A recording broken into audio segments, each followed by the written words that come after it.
Something that we haven't talked that much about, we've mentioned it here and there, but I think something that deserves sort of more attention and specifically dedicated show is what I've now called the Hamas's digital jihad. Basically, the way Hamas itself, with the propaganda they've been creating, but specifically Palestinians, with the help of Western media slash Western people, of spreading that propaganda, how they've been both helping Hamas and, in the case of Palestinians, how I think Israel should engage more when it comes to combating this sort of thing.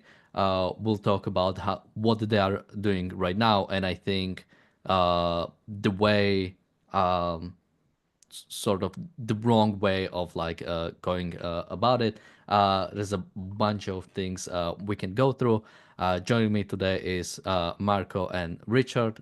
Hey guys, and Hi. I believe you guys were not on the episode where we've covered the Washington Post, their article on the Palestinians that were released,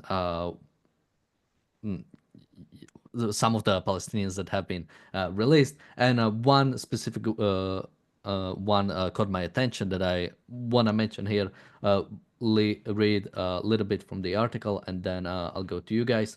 But basically, her name is Rula Hassanin, who in the article she was described as a freelance reporter who has written for Al Jazeera and local Palestinian outlets. According to her Israeli prison record, she was serving an 11-month sentence after her arrest in March. Her release, among the first of the deal, ended a painful period of separation from her infant daughter, her family said. Um, Now, here, something I think the really wrong way of thinking about it. Again, she's said as a freelance reporter who has written for Al Jazeera and local Palestinian outlets.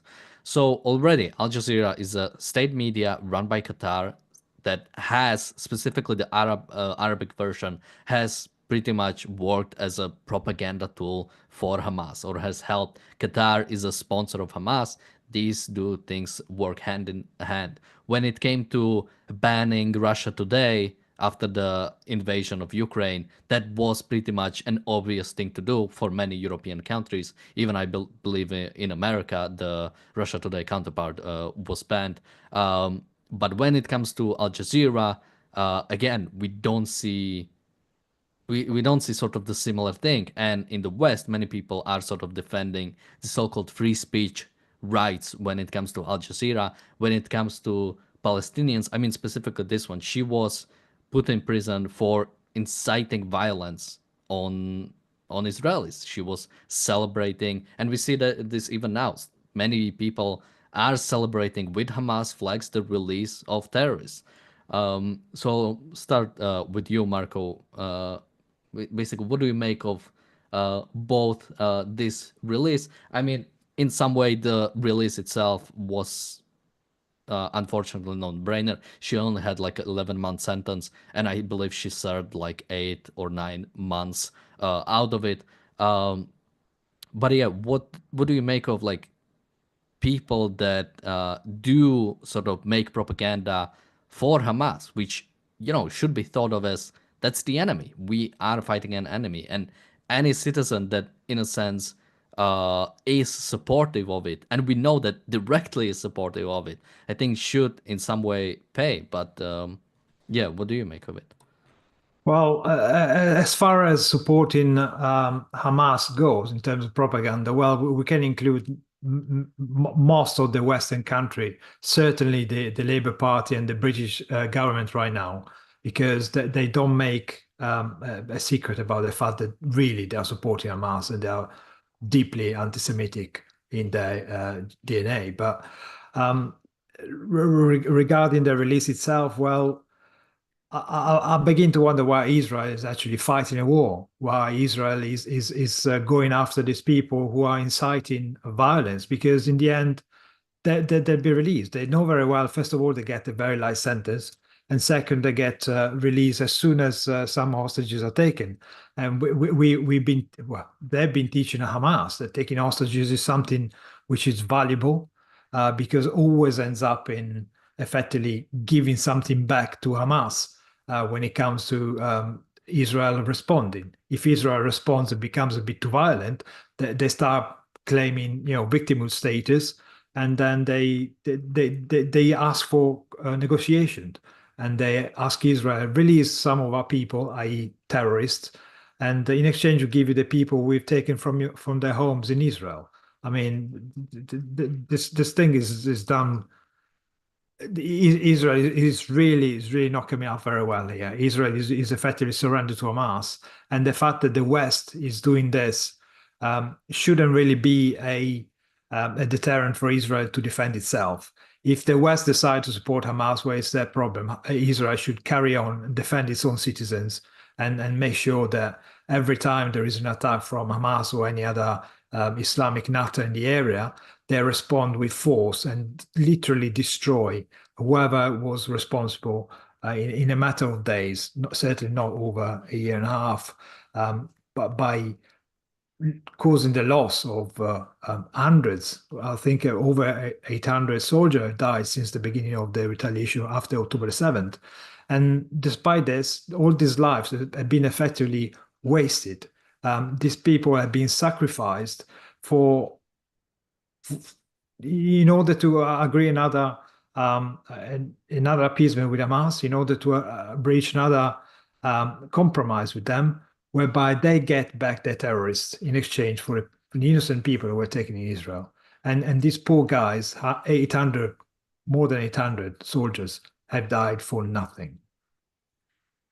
Yeah, it's quite depressing, isn't it? For sure. I mean, this Washington Post article you mentioned, Daniel, and this particular woman, Rula Hazanin, that was focused on it. Of course, you mentioned her child there, and of course, accompanying the article itself is a big photo of her holding a child, as all Palestinian photos require, as they're a part of the propaganda. And the Washington Post is playing right into that, of course, isn't it? There's no surprise to that, and it's the legion of people who are prepared to repost and promote this kind of material unquestioningly across and add to it with their own bile and anti-Semitism in order for it to spread even faster among social media, or even, of course, among the marches, creating the signs that you see on the marches in London. There's always the serial protesters who'll turn out for any protest on any subject, frankly, because they have no self left and will join any collective. And in the case of the marches that regularly take place in London, of course, you see all the kind of signs that are essentially just pure Hamas propaganda. When it comes to releasing these various Palestinian prisoners, of course, the argument should be that none of them should be released. They're all players within the anti-Israel war, and they shouldn't be released in terms of in trading for innocent hostages. That's quite clear. I mean, obviously, their grades of evil varies between them, and to focus on this one is almost to miss some of the even more horrendous cases that exist, to be honest, because out of the 110 Palestinian prisoners, if you want to call them that, released today, 32 were serving life sentences, 48 were serving long sentences. So this particular woman released the other day with her 11-month sentence is, small fry in comparison. And of course, even today, you've got the real works of evil, like Zabadi, the leader of the Al-Aqsa Martyrs Brigade in Jenin, who was released from the Offa prison. And he's somebody behind the shooting of 6 Israelis in 2002, I think it was. So, in the context of that, this is lesser, but it doesn't mean it's not significant, and it doesn't mean it's not morally wrong as well, because it most certainly is, because propaganda is a key part of any war effort. And in order to defeat an enemy, you have to defeat not only the soldiers, but the propaganda that promotes it among the people and the populations that are supporting those soldiers. Otherwise, you do not achieve defeat. You achieve more soldiers holding V signs as they hand over innocent lives in a big performance ceremony, as we've seen lately too, are discussed. Yeah, just a quick thing on the sort of the way specifically the picture of the child is framed. Again, the fact that that is framed as Israel taking away a mother from its child instead of a mother of a child is supporting a terrorist organization and went to jail because of it. I mean, again, where is the responsibility? Where is the accountability for actions? And something to mention about when it comes to sort of the Western support of Hamas or the de facto support for Hamas, because you rarely see like people straight up sort of fighting for Hamas, but in effect, when people call for the ceasefire, when people call for the for, let's say, the deal. Again, the way the article was written to portray as, I mean, at the start of the Washington Post article, it said something, among the people were journalists, teachers, students, and all that. And it's like, well, one, you can also be terrorist while being all of these, and with many of them they were, such as this person. This person would qualify as a journalist, and she is someone actively inciting violence, actively making propaganda for Hamas, for the Palestinian side. I mean, well, yes, there's a couple of videos I want to play today, so let's play the first one. I'm sure people have seen many like this, but this is just one example.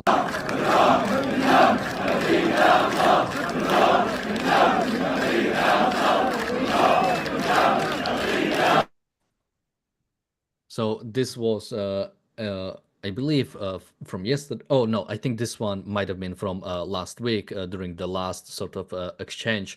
But you have Palestinians, and Alex has talked about it on the Daily Objective. You have Palestinians like actively celebrating the release of hostages, actively celebrating with Hamas flags. I think in this one there was also the PFLP flag. You see them like embracing it. And the fact I think something that did happen specifically today by Israel is they've were basically giving out brochures or whatever warnings, basically saying if you celebrate the release of terrorists, there will be something might happen, or sort of something will happen. You will be prosecuted. And I mean, in a bit we can go into basically the way Israel has been fighting this after October 7. But the fact that we have so many videos of Palestinians celebrating, and that is sort of allowed to happen. I mean, again, imagine if we oftentimes use the World War II example, but well, first, when it comes to sort of spreading propaganda, imagine if there was like a newspaper in Hamburg, basically like actively making Nazi propaganda, would be like go there and arrest people. Like we would bomb the hell out of it before they even got to like spread anything. And the fact that, I mean, in some parts, thanks to the internet, because it's much harder to sort of like just target some videos, but the fact that Palestinians are allowed to basically meet on the streets and celebrate the release of terrorists with the flags of Hamas, celebrating with Hamas. I mean, today, threatening the hostages, basically a mob just going on the hostages, and who knows what might happen. We've seen what happened in the past when the mob of Palestinians get their hands on Israel, on a couple Israelis. So yeah, I mean, Marco, what do you make of this like celebration? The fact that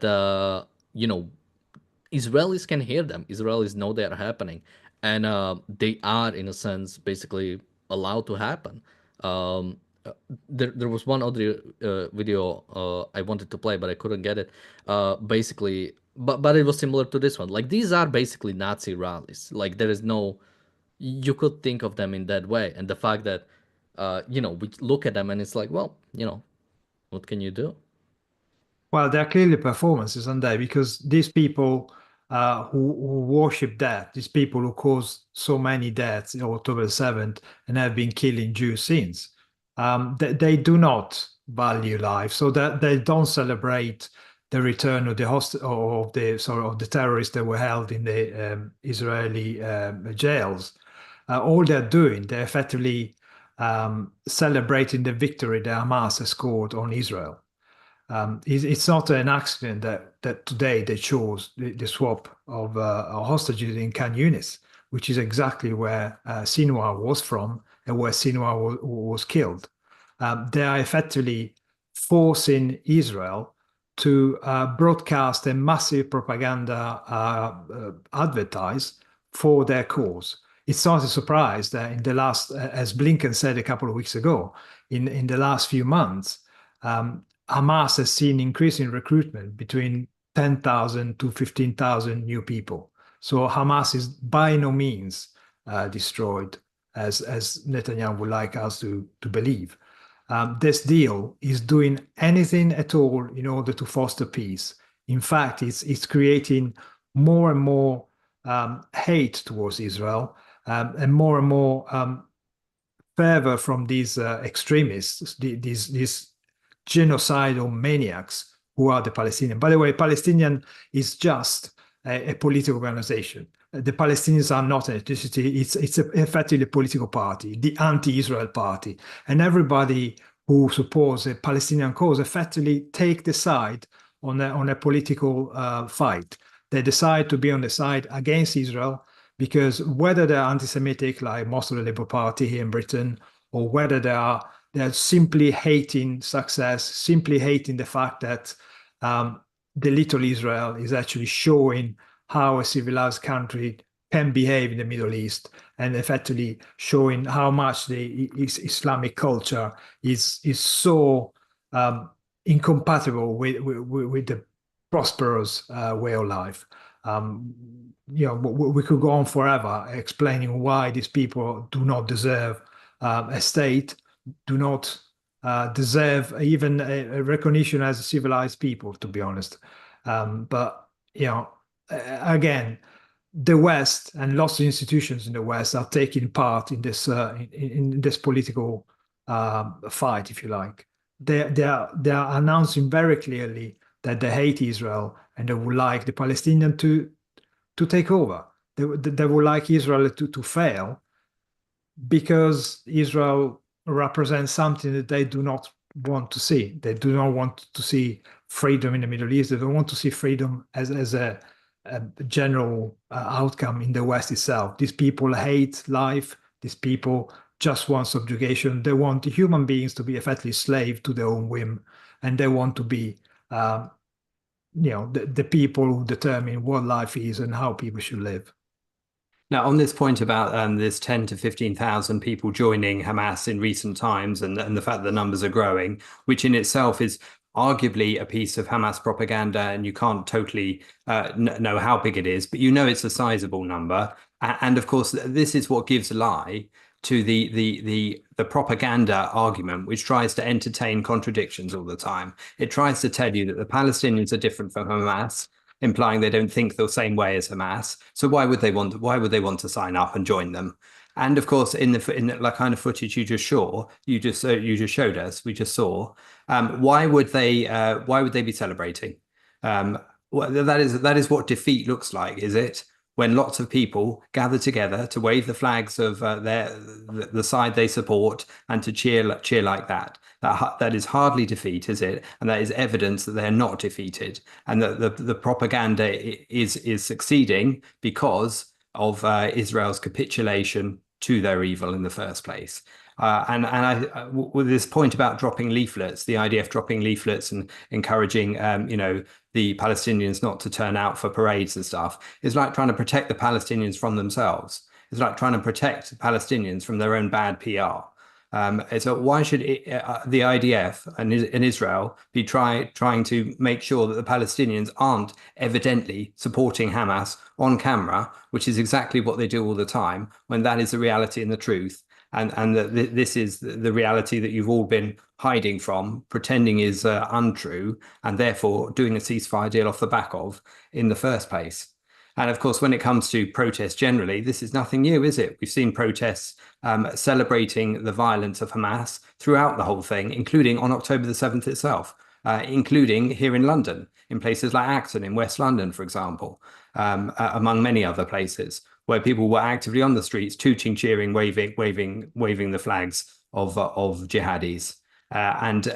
So the propagandists are everywhere. They're ready to take this footage, and of course, when this footage comes out of one of these hostage handover events or chaotic scenes that we've seen, that gives lots of footage for lots of people to spread in many different places. And of course, to add their own memes and their own propaganda to it. So they're generating their own as well as using Hamas's directly. But it's the same aim. It's towards celebrating death and encouraging the demise of Israel. That's what's behind it.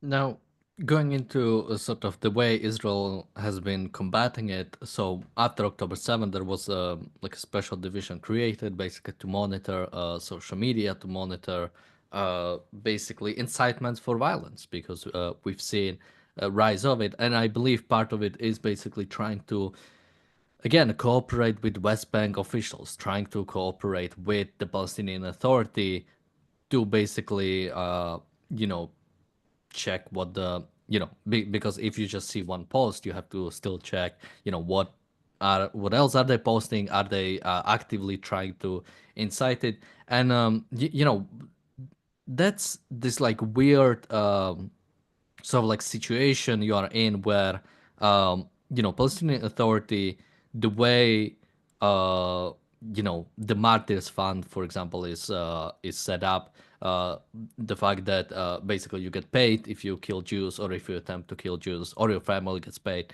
if you get caught by Israelis or if you get killed. You have Mahmoud Abbas, congratulating the terrorists for being released from Israel. You have terrorist attacks coming out of Palestinian Authority, yet we still sort of Israel still sort of respects the existence of it, and doesn't is not technically at war with it in any way. And you have this weird scenario where they are actively inciting violence. Many Palestinians, now we're talking about the West Bank, many Palestinians in the West Bank are inciting violence against Israel. Yet we are in this weird way of like we have to cooperate with their government to basically get those people out in some cases. And I mean, just to bring up, there were two cases mentioned in the article. I'll read the first one before I go to you guys. Um, here is from the article. Among those arrested by the Counter-Incitement unit were members of a Palestinian band called Al-Iba, which performed at the various venues in the West Bank. According to an indictment, after October 7th, the student council at An-Najah University in Nablus invited one of the band's singers to perform at an event. The singer agreed to a payment of 4,000 shekels. When the band arrived in early May, they realized the event was a memorial for martyrs and was decorated with Hamas flags. During the performance, the musician sang, "Advance, O Hamas, you strike fear into everyone. May God grant you victory."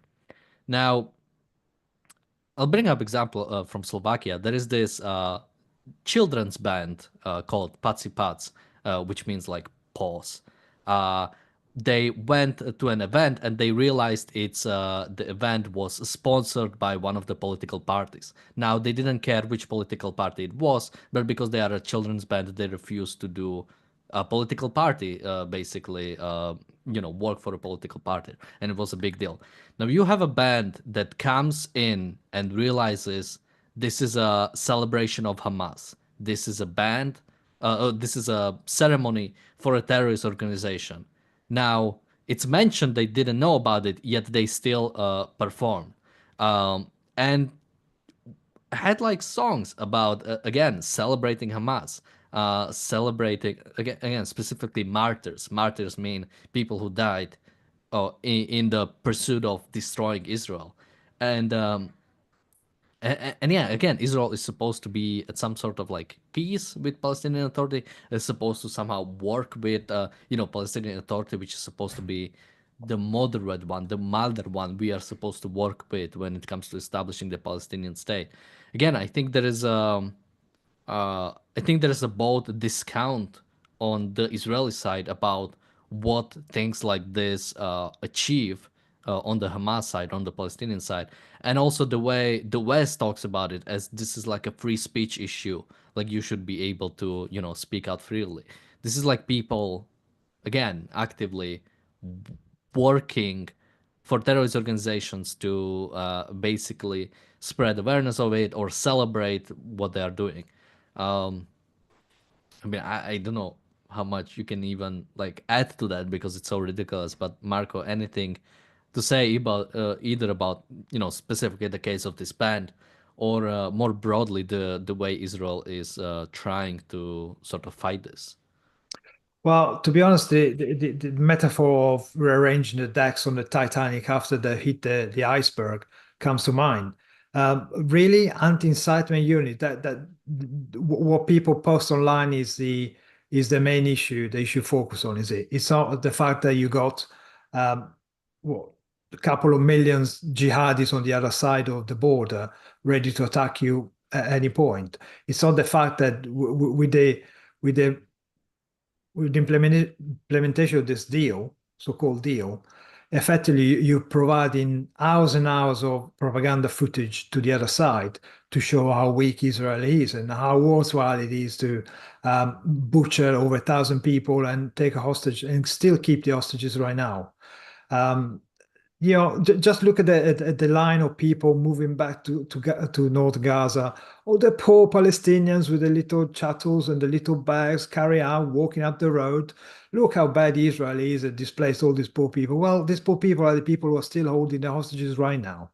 These poor people are the people who celebrate every time a terrorist is released. I mean, we're talking people here, terrorists released from Israeli jails, people who have 48 life sentences on the head for killing over 40 people. We are talking serious hardcore terrorists. And of course, if you also include this ridiculous anti-incitement unit, well, Crimea River, somebody said something stupid online, and you're gonna waste your effort picking them up, really, and then releasing them anyway. So what kind of message is that? It, to me, it looks like the woke brigade within the IDF decide to police thought rather than blowing up serious terrorists. And I mean blowing them up because at this point it's quite clear you cannot take prisoners anymore. If you shoot to kill, because in the end you're just providing terrorists to go back to Palestinian or West Bank or Gaza once they reach another ceasefire deal. So it's a waste of time, really. Yeah, incitement to violence is akin to violence. It's the same as violence. But at this point, really, this is time of war. So I would be a bit more serious about actual terrorists than worrying about people pushing propaganda online. And yes, certainly go after them. But once you go after them, you either blow them up or you do something serious. You don't let them out again.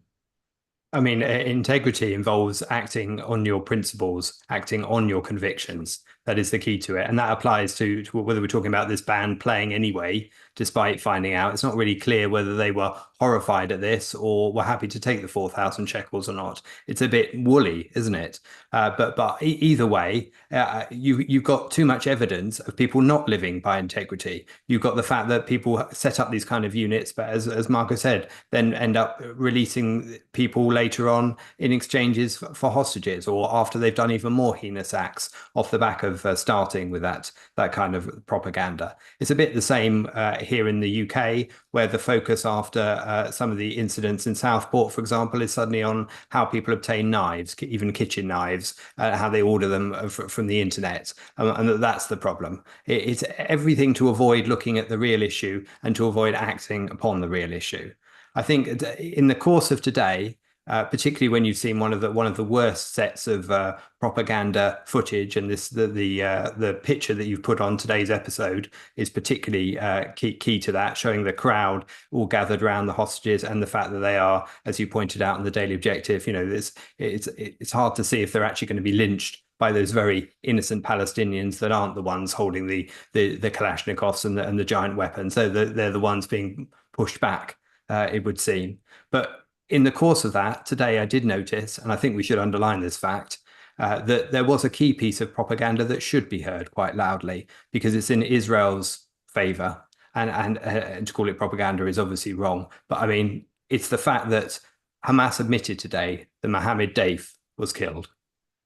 Something they've kept a fact that they've slipped that out in the course of all of the furore with the hostages and everything, made sure they that was, small news. They could admit it without it being a big deal. But actually, the spokesman of Hamas admitted that today. And I think that is highly significant, and it's significant the way they admitted it as well, which shows that there has been some defeat of Hamas in that sense. But of course, you do see far too much support for what remains of Hamas, even if it's in this show form that we've seen on the streets of Khan Yunis. Yeah, I even missed that. I see a quote. The Al-Qassam brigades announced to our great people the martyrdom of a group of distinguished fighters and heroic commanders.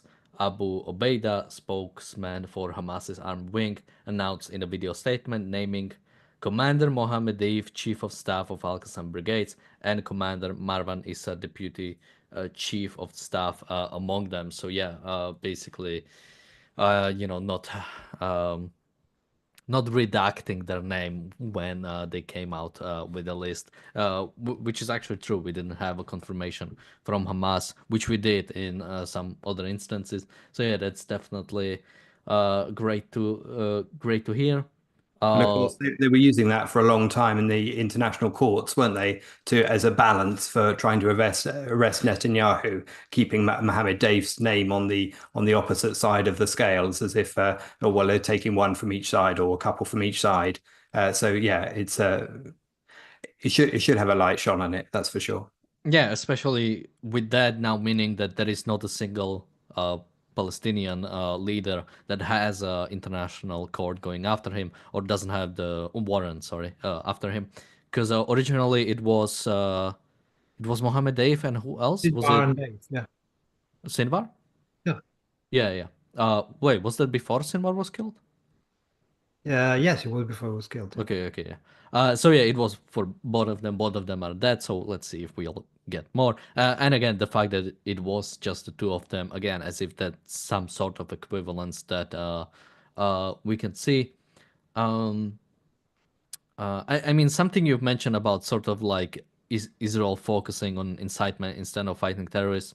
Uh, I think that is something that yeah can definitely be pointed out. I didn't think of it in that way, because yeah, trying to in a sense there are greater battles Israel should focus on instead of this, but I don't necessarily mean that this is not something that Israel should also deal with. But yeah, in some sense, if Israel was properly fighting the war, something like this wouldn't really be a problem, or in a sense would automatically solve itself by either those people who are actually doing propaganda for Hamas either getting killed or they realize that maybe this is not the winning way. But yeah, if they know that they can celebrate Hamas, they can celebrate uh, um terrorism, and then either nothing happens to them, or even if something does happen to them, they'll be among the first released.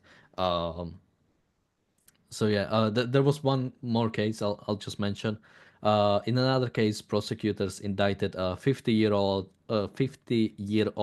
Palestinian woman from the village of Sanur in the northern West Bank for multiple inciting posts on social media. She allegedly shared an illustration of Hamas terrorists with the caption "Al-Aqsa Flood," the name Hamas gave to its October 7 attack. In a separate post, she wrote, "Tel Aviv is burning. Praise be to God. May God guide our army's fire," accompanying by a green heart, Hamas's signature color.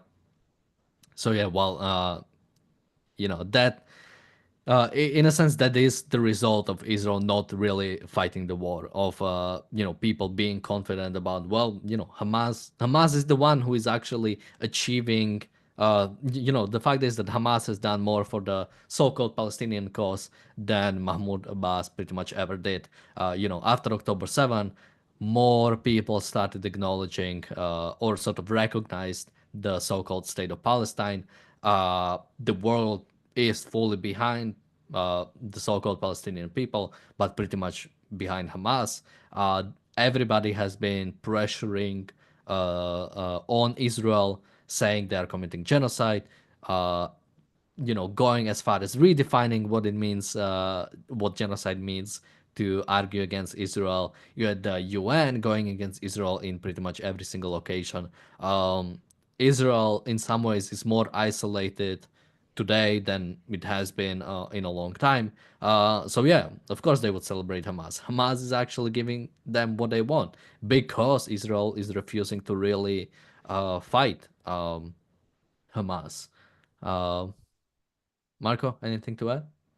Well, no, I mean, watching those images that we've seen today, you actually notice how many young kids are all along the route where the exchange is taking place, and they're not there by accident. They're there because they're not really interested in what's going on because they're bored.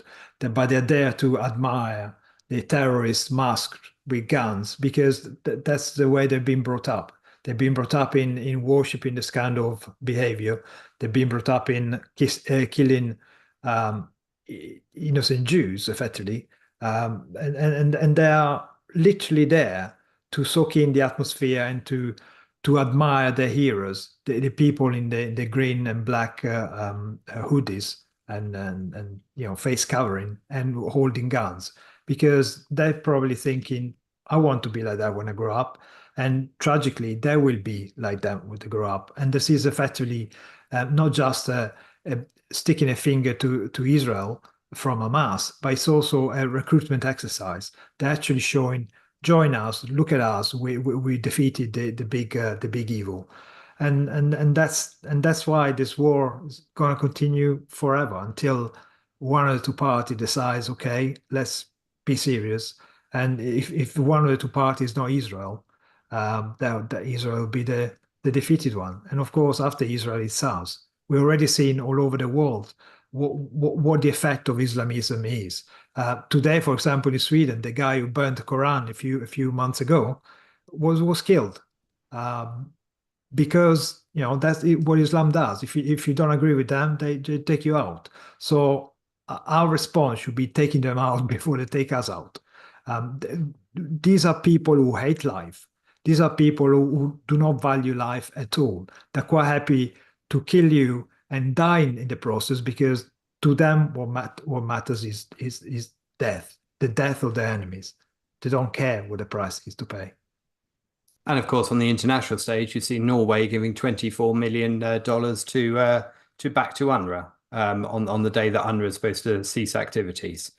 So it's that's at the top level, country level. And then, I mean, if you look at those scenes that we saw on the streets of Khan Yunis, I mean, horrendous scenes, to be honest. And the fact that, as you were talking about within the Daily Objective, you were talking about Al Jazeera and the difference between the Arab version and the English version. And you notice a lot of that cropping up in some of the language that's used as people describe Hamas, for example, in their tweets. And you notice that the word martyr is for the Arab side of the equation, and the word resistance is for the secular, British and American repeating of the propaganda, minus the religion side of it, which obviously sounds a bit too worrying and reminds people too much of people driving trucks into crowds and attacking people with knives and guns on the streets of Europe and elsewhere. So you definitely see that going on. And then you see how the BBC, for example, describes the events we saw in Khan Yunis. I mean, at one point they said, and this is a quote, "There does seem to be a dangerous crush of people." Talk about an understatement. It'd make it sound like a bunch of people trying to get into a football match or a pop concert, as if it's been poorly managed by the police, and if only they had more metal barriers. Honestly, it's they're always playing down the Hamas side, the Palestinian side, and they're always playing up the evil, as they see it, of Israel and the crimes of supposedly the Jewish people, and of course emphasizing the religious nature of the Jewish support, whilst playing down the religious nature of the jihadi support. Now, obviously, we don't support Israel from a religious perspective. That's not the point of the way we're coming to this. But the emphasis is clear at each of the levels, and whether it's at country level, whether it's in your keyboard warriors on your social media, whether it's in your protests, or whether it's in your conversations anyway, all of this needs challenging, needs pointing out, and it's incumbent upon all of us to do so when we get a sensible opportunity. Yeah, I mean, the BBC line, I can only imagine if they, were to describe KKK. Well, they do seem a little bit racist. Mildly. We have a super chat from Bonnie, thank you so much. A super chat from Gail, thank you so much, and a super chat from Jonathan, thank you so much. So yeah, sort of wrapping up this topic. I mean, I think there is absolutely the case for Israel to, in a sense, fight both the propaganda war that Hamas has been engaging in, and fighting, the people who are actively spreading it. But also, Israel should fight the actual war. The fact that right now, Israel is not even barely fighting the war, since now we are in a ceasefire. Israel is surrendering every day, pretty much, when they allow Palestinians to go back to the north, when they allow more terrorists to be released, who will engage in more violence against Israel. So it needs to realize that, yeah, it is, the existence of Israel is threatened. You can never sort of hope that they won't be as bad, or they won't be they'll never be, they'll never get to the point where they can truly wipe you out. I mean, this is not an acceptable situation to be in, and you cannot expect, or you cannot wait for the West to sort of wake up and allow you to defend yourself. You have to do it by yourself. Marco, any last thoughts, and also where can people find you? Yeah, well, if you ever wanted a concrete example of what Ayn Rand meant when she said that the evil only benefits from the default of the good, that's exactly the scenes we've seen today. Israel decided to give up the fight for the good, and evil, Hamas, is now showing itself as the winning party, as the powerful force that effectively force the powerful Israeli state to come to an agreement with them. And this is exactly the kind of evil that only survives because Israel decided to allow them to do it. If Israel decided to wipe them out on the 8th or 9th or 10th of October in 2023, well, these scenes wouldn't happen now. The hostages perhaps might be dead, or perhaps might have been saved, but certainly you wouldn't have lost over 800 soldiers, and Israel would be a much safer place. So again, Ayn Rand spoke these words 70, 80 years ago, and we're still ignoring them, and we're still paying the consequences for it. And glorifying the attacks of October the 7th and all of the attacks that have happened since, or even before, is done in many different ways. It's done online as well as done in the streets by the Hamas and the Palestinians themselves. And I think that there's no difference morally between those two. They're both evil, and they should both be called out.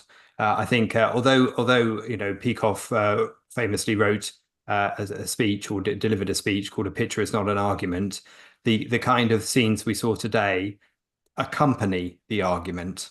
They don't stand in place of it, but they certainly accompany all of the things we've been saying across the many shows on this channel for months now, ever since the war started, and for people to consistently claim that somehow those Palestinians holding their children are all innocent, and then you see the scenes of today, and you're supposed to separate those in your mind and blank out one and retain the other. And yet, of course, in the Arab population, they're supposed to do the opposite. They're supposed to focus on the fighters and the war effort of the Palestinians, the military evil effort that they're concocting. And of course, the nature of this pathetic show with seats and certificates and fatigues and all of this nonsense that goes on, that is designed to get unearned prestige for the hideous evil of this death cult of jihadism and Hamas. that we've seen. I mean, all of that, it's far more than just a picture you're looking at there. It's an entire ideology on display, and an ideology that needs to be defeated if Israel stands a chance of managing to last, another decade even, let alone another 85 years. And where can people find you? You can always check out the short clips that we make from shows on this program on the Briefly Objective. In the description below, it says for short links. You can see those where we take the key arguments from all of these shows and accompany images for them to make the message really clear. And those are the kind of things that you should ideally send out on your social media so that people can hear crystallized form exactly the message that is behind what we're saying here. And also check out the Ayn Rand Center UK Substack. Links to that are going to be in the description. Also, I should mention in about an hour or so, we have James's Principled Analysis of the US Constitution course coming up. That's for YouTube Inner Circle members. Link for that specific one is in the chat. And also Reardon Metal members on the website.